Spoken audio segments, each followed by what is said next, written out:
कहानी नीला। गुंबद का सरगोशियां करता कुआं। पुरानी दिल्ली की गलियों का एक ऐसा हिस्सा जहां तारीख खौफ के पर्दे में लिपटी सूई पड़ी है। नीला गुंबद का इलाका अपनी वीरानी और पुरस्रारियत के लिए मशहूर था।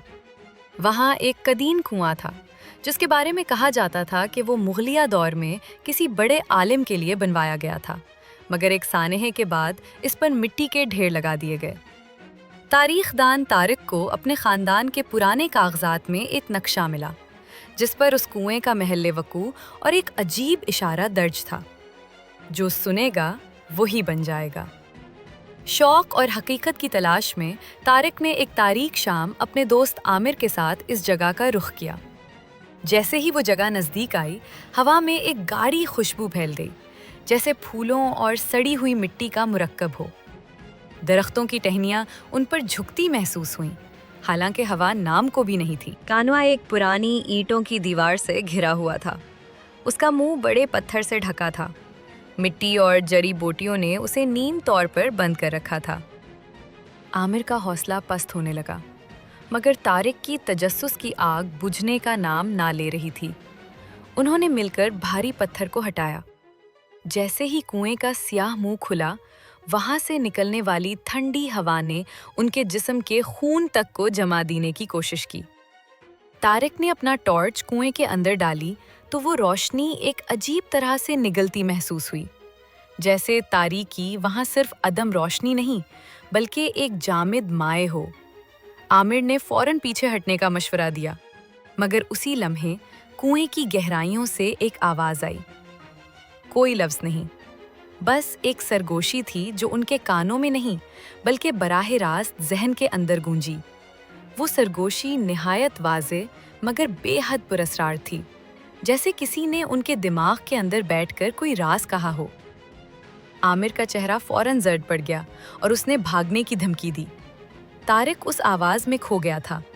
उसने अपना सर कुएं में और ज्यादा झुका दिया। फिर वो सरगोशियां तेज होने लगी। एक नहीं, दर्जनों आवाजें एक साथ बोलने लगी। पुरानी उर्दू, फारसी और कोई ऐसी जबान जो तारिक को समझ नहीं आ रही थी, मगर उनका मतलब बराह रास्त उसके जहन में उतर रहा था। वो आवाजें भूख, महरूमी और एक ऐसी तन्हाई का इजहार कर रही थीं जिसने सदियों तक सुकून नहीं देखा था। तारिक को अचानक एहसास हुआ कि वो आवाजें सिर्फ शिकायत नहीं कर रही, वो दावत दे रही हैं। इनमें से एक आवाज खास तौर पर वाजे हो गई। नीचे आओ, हमारा सच सुनो। आमिर ने तारिक का बाजू पकड़कर जोर से खींचा और वो दोनों पीछे हटे। तारिक का जिस्म लरज रहा था और उसके कानों में वही सरगोशियां गूंज रही थीं। घर वापस आकर भी वो आवाजें खत्म न हुईं। रात भर वो उस कुएं की गहराई में मौजूद मौजूदात के बारे में सोचता रहा। मैं सोचता रहा, क्या वो जिन थे? क्या वो रूहें थीं या कुछ और? अगले चंद दिनों में तारिक की हालत बदलने लगी। वो छोटी छोटी आवाजें सुनने लगा, चाहे वो शोर बाजार हो या अपने कमरे की खामोशी। वो सरगोशियां अब सिर्फ कुएं तक महदूद नहीं थीं, वो हर जगह उसका पीछा कर रही थीं।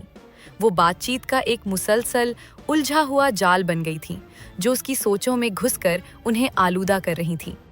उसकी नींद उड़ गई, आंखों के गिर्द गहरे हल्के पड़ गए। तारिक ने अपनी तहकीक को तेज कर दिया।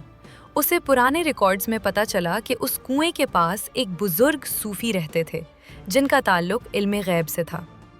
लोग उनके पास मशवरे लेने आते थे, मगर एक दिन वो बुजुर्ग और उनके तमाम मुरीद गायब हो गए। मकामी लोगों ने कुआं बंद कर दिया क्योंकि उसके अंदर से आने वाली आवाजें लोगों को पागल करने लगी थीं। ये भी लिखा था कि कुआं दिल की बात सुनता है और उसे जबान देता है। तारिक समझ नहीं पा रहा था कि उसका क्या मतलब है, जब तक कि उसने अपने ख्वाबों में कुएं के अंदर की तारीकी ना देख ली।